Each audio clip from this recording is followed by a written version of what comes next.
네, 할렐루야. 네, 주님의 은혜와 평강이 또 여러분과 또 가정 위에 함께 하시기를 주님의 이름으로 간절히 축원합니다. 또 오늘 현장 예배로 또 가정에서 함께 예배드리는 여러분들 또 가족들과 함께 모여서 예배드리는 그곳에 주님이 임재하시기를 원합니다. 우리 장로님께서 기도해 주신 대로 새해 첫 한 주간은 폭설과 강추위로 무척 힘든 한 주간을 또 보내고 있습니다. 불편한 점이 참 많이 있을 거라고 생각되지만 잘 감당해 가시길 원하고 또 감사함으로 이겨내시기를 간절히 소망합니다. 우리 서로 인사하겠습니다. 지난 한 주간 수고 많으셨습니다. 반갑습니다. 축복합니다.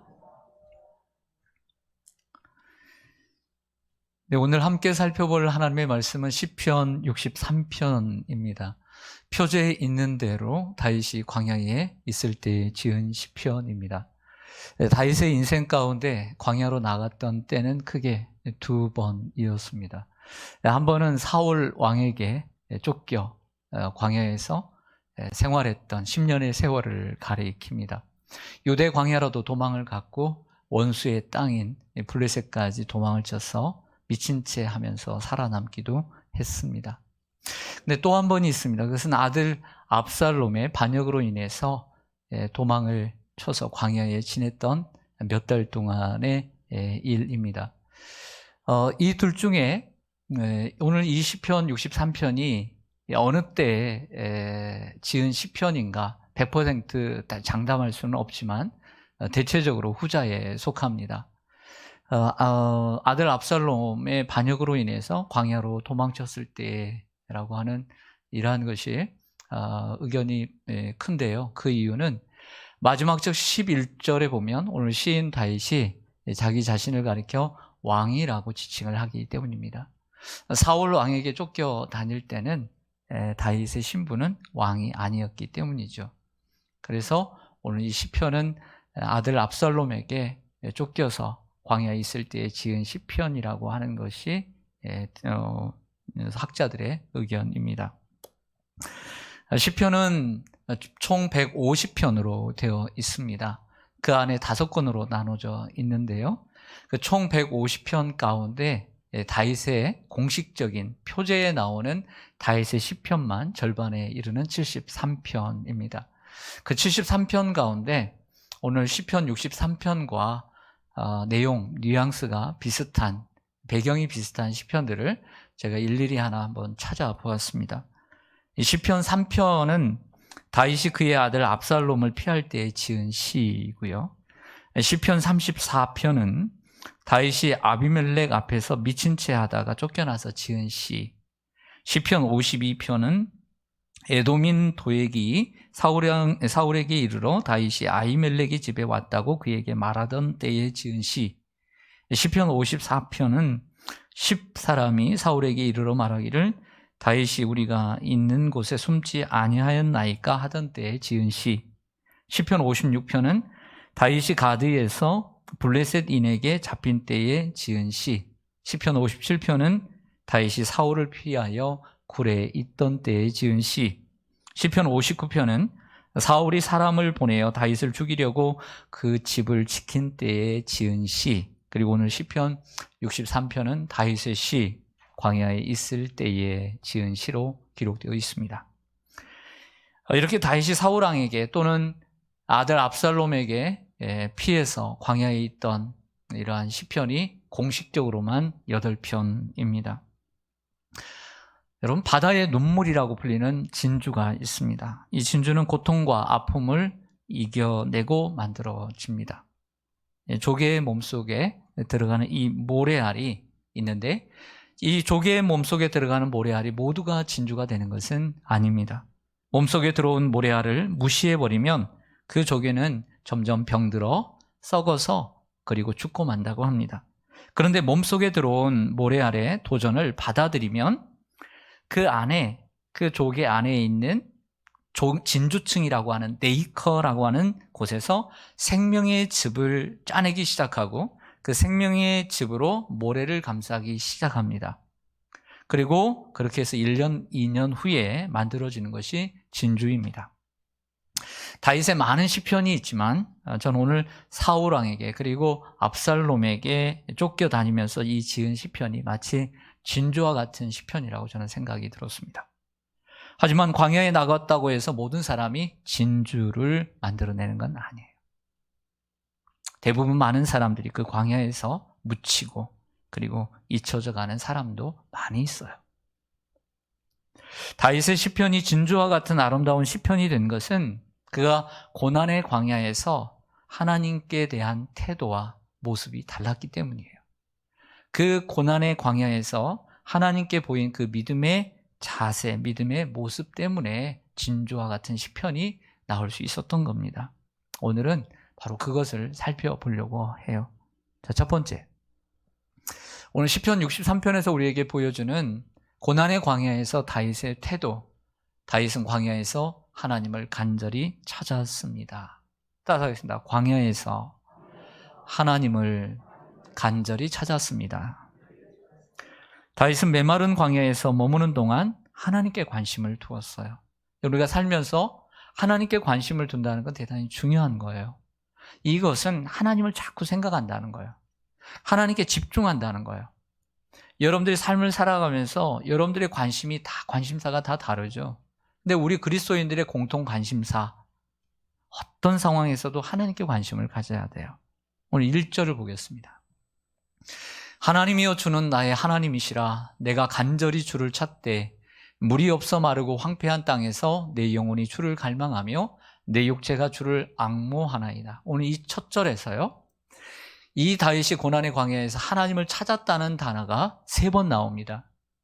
노란색에 있는 것처럼 하나님을 간절히 주를 찾았습니다. 두 번째는 내 영혼이 주를 갈망했고요. 세 번째는 내 육체가 주를 앙모했다. 이처럼 3번이나 간절히 찾았다라고 얘기를 하고 있습니다.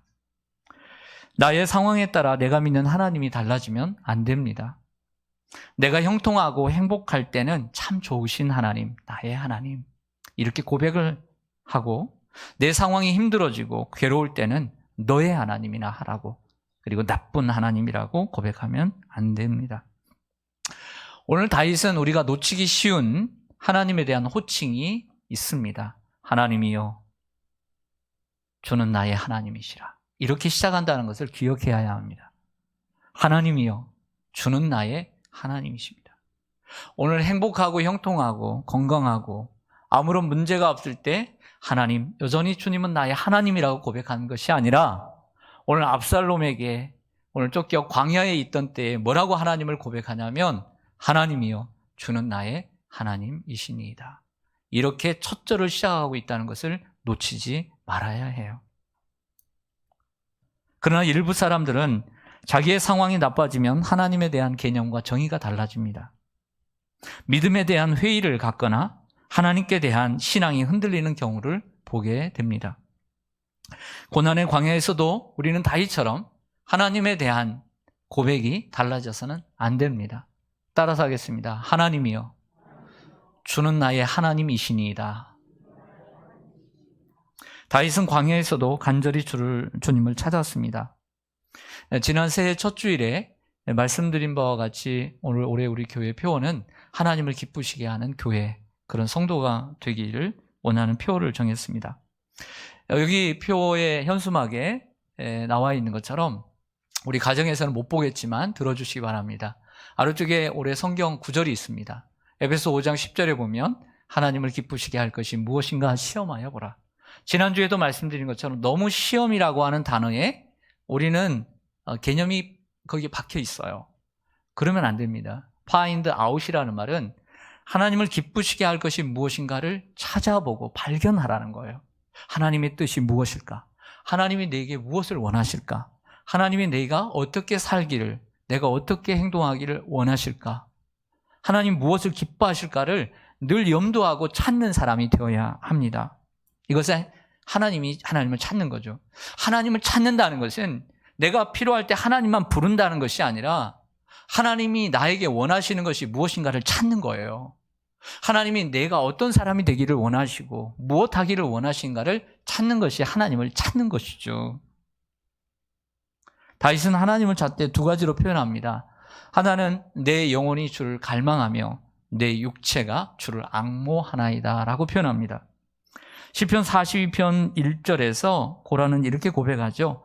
사슴이 시냇물을 찾기에 갈급한 같이 내 영혼이 주를 찾기에 갈급하니이다. 이런 모습과 비슷합니다. 다윗은 오늘 1절에서 광야라고 하는 1절에서 11절까지 광야라는 단어는 표제밖에 없습니다. 그러나 광야를 표현하는 단어는 있어요. 오늘 1절에 보면 뭐라고 얘기하냐면 물이 없어 마르고 황폐한 땅이라는 표현을 해요. 물이 없어 마르고 황폐한 땅, 광야죠. 물이 없어 마르고 내가 주를 간절히 찾나이다. 물이 없어 마르고 황폐한 땅에서 내 영혼이 주를 갈망하며 내 육체가 주를 앙모하나이다. 이렇게 말을 하고 있는 거예요. 한 나그네가 광야를 헤맵니다. 있던 물도 다 떨어지고 하루 이틀 물 한 모금 마시지 못했습니다. 그때 물을 찾는 이 모습인 것이죠. 다윗은 물이 없어 마르고 황폐한 광야를 바라보며 자신의 영혼과 비교하고 있습니다. 그러나 다윗은 영혼만 주님을 갈망한 것이 아닙니다. 육체가 주를 앙모했습니다. 사람들 중에는 마음은 있지만 몸이 따르지 않는 경우가 많습니다. 예수님의 말씀처럼 마음은 온이로되 육체가 약하기 때문이지요. 다윗은 그렇지 않았습니다. 다윗은 몸으로 주님을 찾았습니다. 다윗은 마음만 있는 사람이 아니라 몸으로 주님을 섬기는 사람이었고 몸으로 주님을 찾는 사람이었습니다. 실천하는 믿음이었고 행동하는 믿음이었습니다. 골로새서 1장에 보면 사도 바울이 로마의 감옥에서 골로새 교회 성도들에게 편지를 하면서 이런 다짐을 합니다. 그리스도의 남은 고난을 그의 몸된 교회를 위하여 내 육체에 채우노라. 그러면서 나도 내 속에서 능력으로 역사하시는 이의 역사를 따라 힘을 다하여 수고하노라. 이건 약속이죠. 골로새 교회 성도들에게 진심을 담아서 얘기하는 것이죠.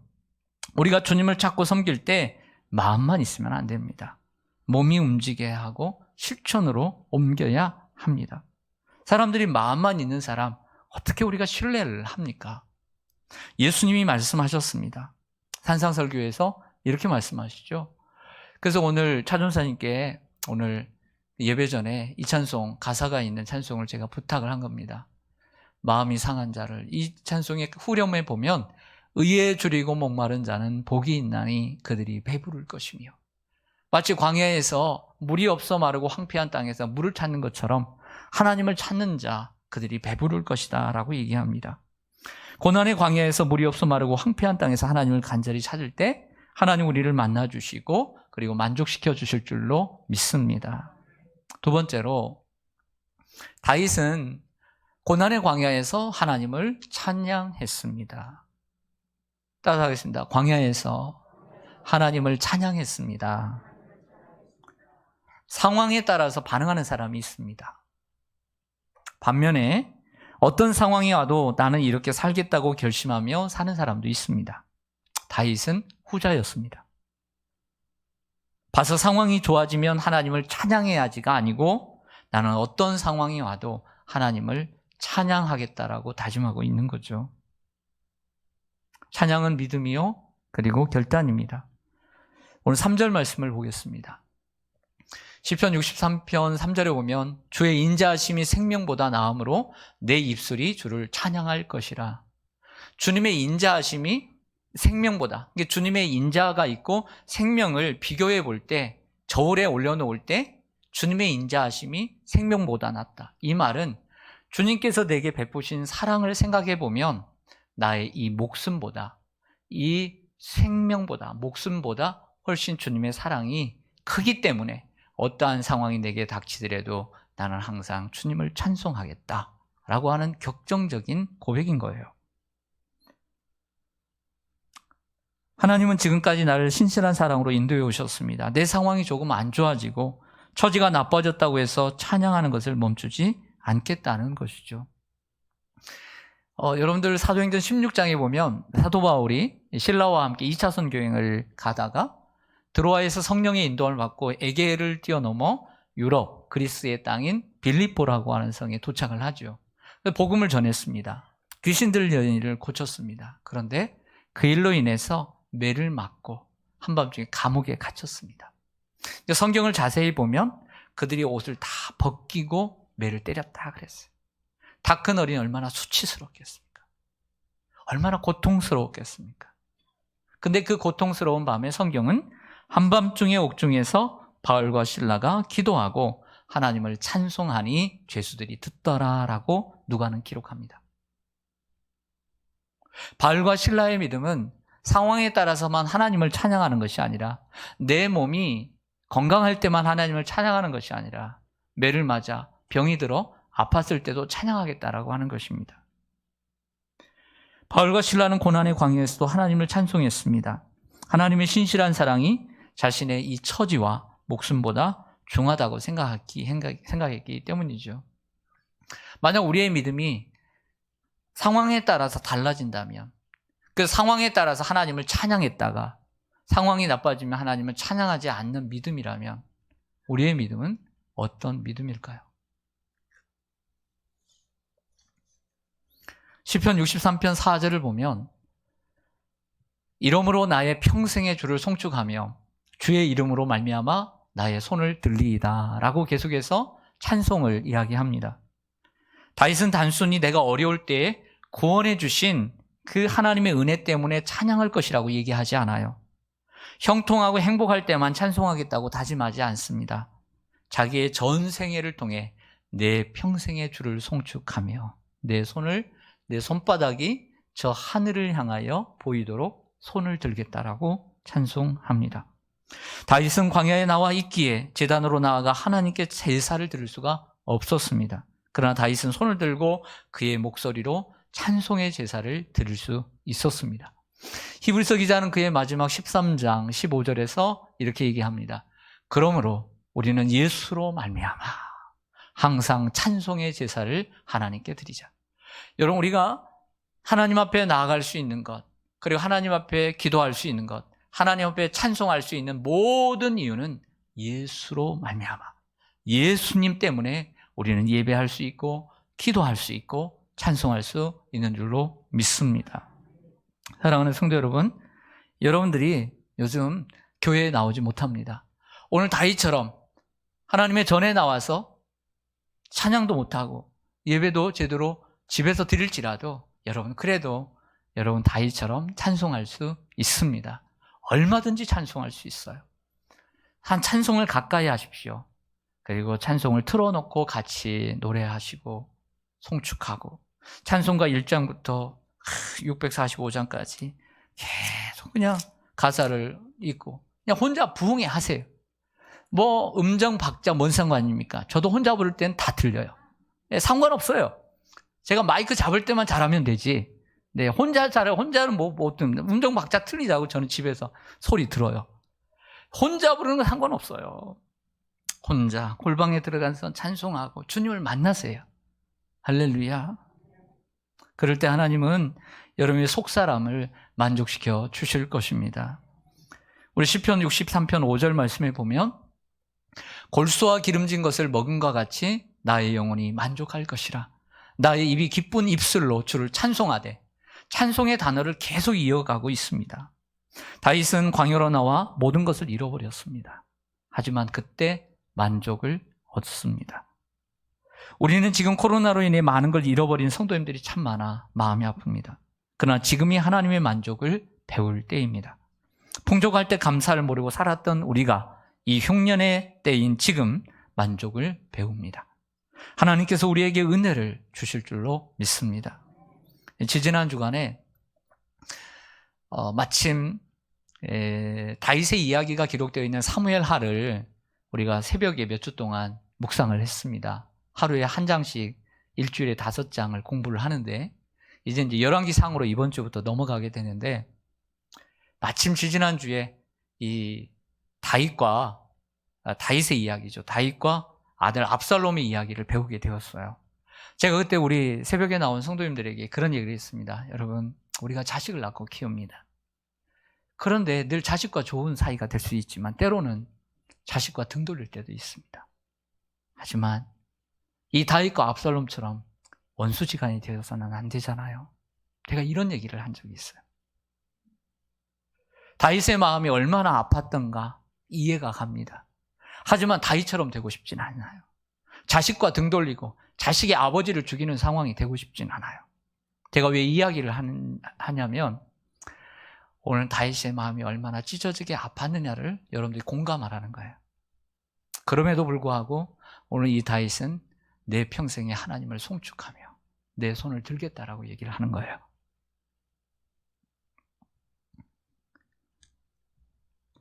욥은 모든 재산을 잃고 자녀들을 모두 잃은 후에 하나님을 예배하면서 주신 이도 여호와시요 거두신 이도 여호와시오니 여호와의 이름이 찬송을 받으실지니이다 라고 기록하더라고요.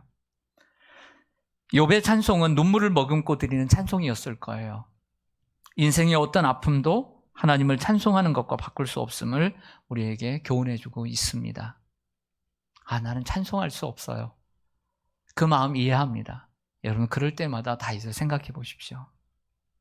시편 42편과 43편에 3번 반복되는 후렴구가 있죠. 내가 여러 번 설교했던 것입니다. 그 후렴구 3번이 나옵니다. 시편 42편에 2번, 43편에 1번. 내 영혼아 내가 어찌하여 낙심하며 어찌하여 내 속에서 불안해하는고. 너는 하나님께 소망을 두라.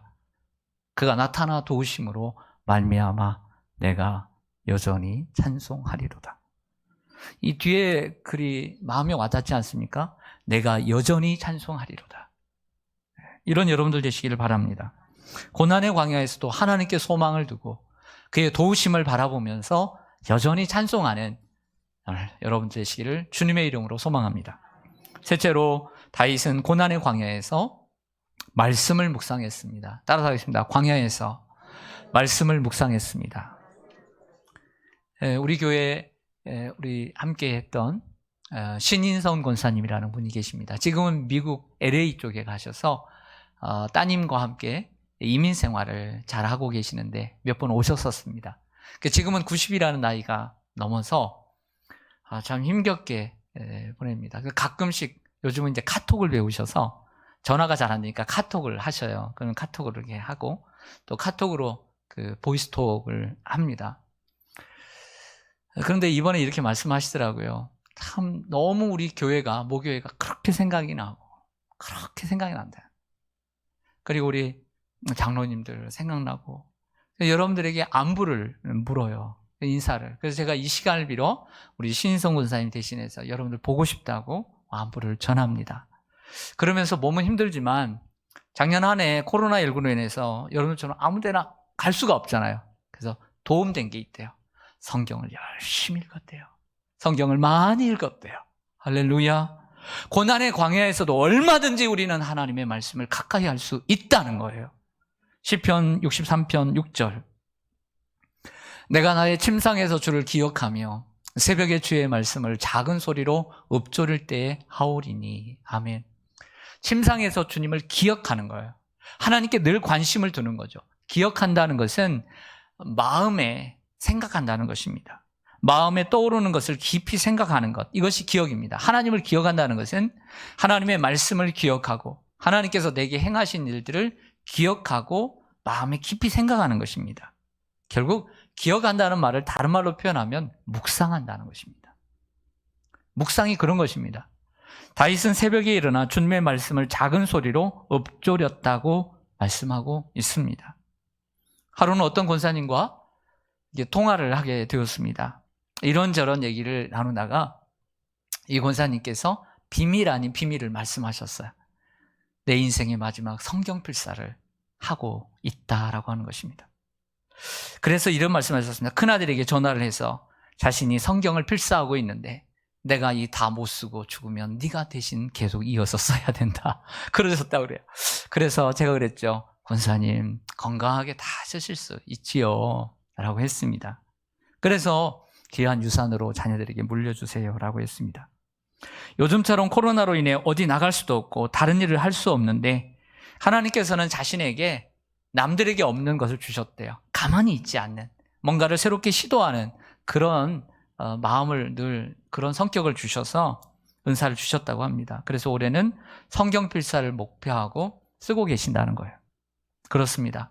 광야에 있다고 해서 우리가 아무것도 안 하고 우리가 시간을 보낸다면 허비하는 것입니다. 감사하게도 많은 성도님들이 올해도 성경 일독을 작정하고 있습니다. 사랑하는 우리의 자녀들도 작정해야 합니다. 우리의 아이들도 성경을 읽어야 합니다. 나름대로 성경 읽기를 계획하시고 성경 필사도 하시고, 그리고 여러분들 또한 성경을 좀 가까이 할 수 있는, 성경을 좀 더 아시는 분들은 성경을 연구하는 그런 한 해가 되시기를 간절히 소망합니다.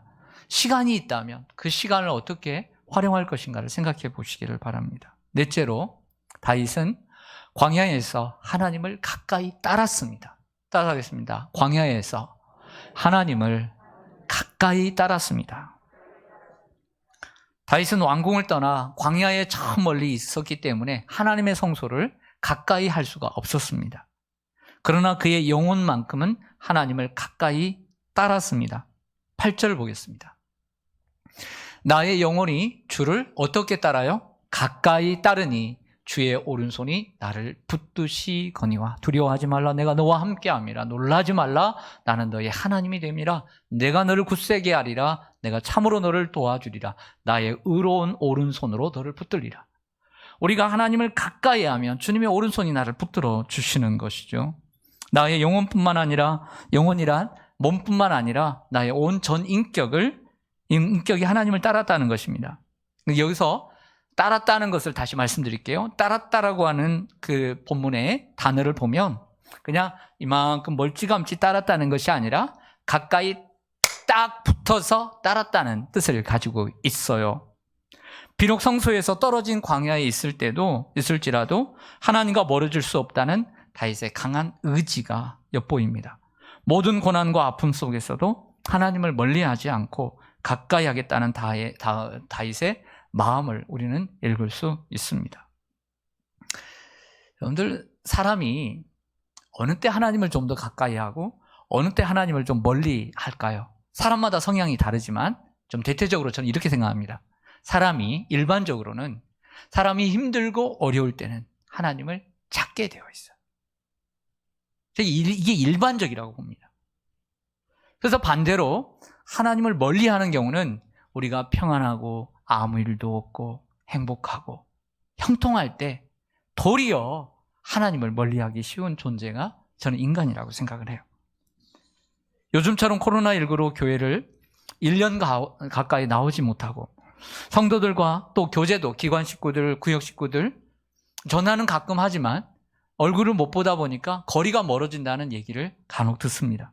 또 과거처럼 교회에 한두 주 안 나오면 또 목사님, 전도사님들이 전화를 해가지고 전화를 하면 핑계댈 게 없어요. 변명할 게 없어요. 그것도 한두 주 변명하지 한 달 어떻게 변명하겠어요. 거짓말인 걸 다 알죠. 근데 요즘 얼마나 좋아요. 뭐가 좋아요? 핑계대기가 얼마나 좋아요. 코로나로 인해서 핑계대고 변명해서 교회에 안 나올 일이 너무 많은 거예요. 그뿐만 아니라 안 나오다 보니 생각보다 편해요. 또 큰 문제도 안 생기다 보니 하나님을 믿을 이유가 없다라고 생각되어지는 사람도 있어요. 당연히 그 영혼은 메마른 광야가 되어버리고 말죠. 메마른 땅에 무엇을 심어도 안 되는 거예요.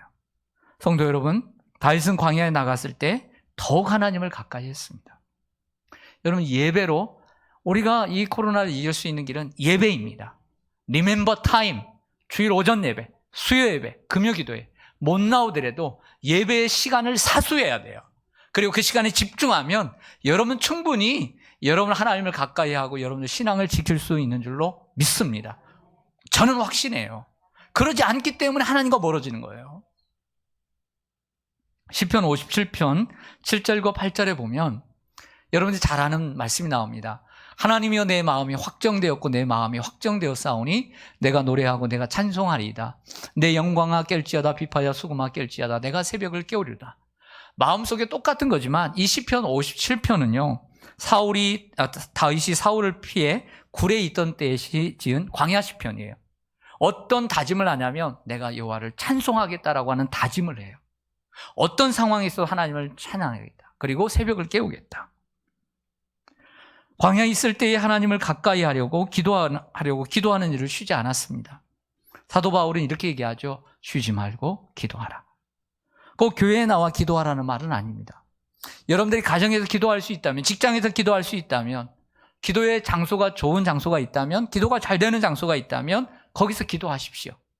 하지만 만약 내가 가정에서 기도하겠다라고 마음먹었지만 기도가 안 되면 목숨 걸고 교회를 나와요. 그게 낫죠. 영혼이 죽어가는 것이 뻔히 보이는데 내가 가정에서 기도하리라, 직장에서 기도하리라 했지만 여전히 한 달, 두 달 기도의 생활을 잃어버렸다면 내 영혼이 목마를 텐데, 그리고 하나님과 멀어진대. 그게 두렵습니까? 아니면 하나님 앞에 교회에 나오는 게 두렵습니까? 예를 들어서 어떤 병에 걸렸습니다. 몸이 아픈데 가정에서 치유할 것 같아요. 그 가정에서 열심히 잘 먹고 잘 쉬고 치료를 하는데 안 되는 거예요. 그러면 가만히 있어야 됩니까? 병원을 가야죠. 기도도 마찬가지예요.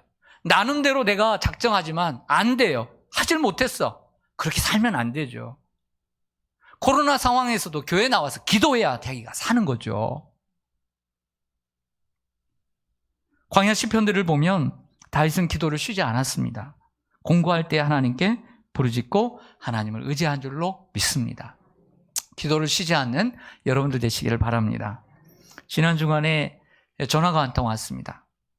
작년 초에 1년 전에 젊은 남편이 아프면서 기도의 제목이 하나 생겼다는 거예요. 남편이 그러다 보니까 나도 안정된 직장을 하나 가졌으면 하는 기도의 소원을 갖고 간절히 기도하기 시작했다고 합니다. 그리고 1년이 지났습니다.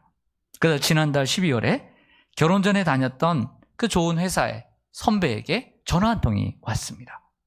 우리 회사에서 경력직 직원을 뽑는데 너도 한번 지원해 보는 게 어떻겠느냐 라고 해서 지원을 했다고 합니다. 그랬더니 1차 서류에 합격을 한 거예요.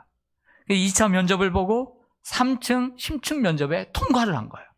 근데 하나가 남았습니다. 그건 건강진단서였어요.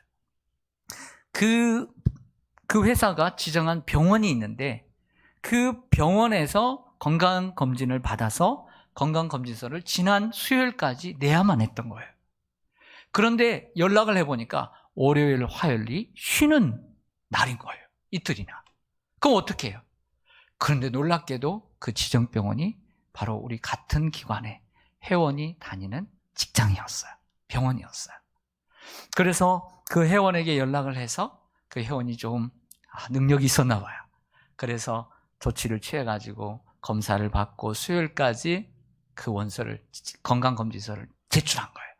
그래서 금요일날 최종 합격을 한 줄 했다고 기쁜 소식을 전했습니다. 저는 그 회원에게도 전화를 해서 격려를 했습니다. 참 잘했다. 그럼 저는 이 이야기를 들으면서 모든 것이 하나님의 놀라운 기도의 응답이라는 것을 아마 우리 모두가 느꼈을 거예요.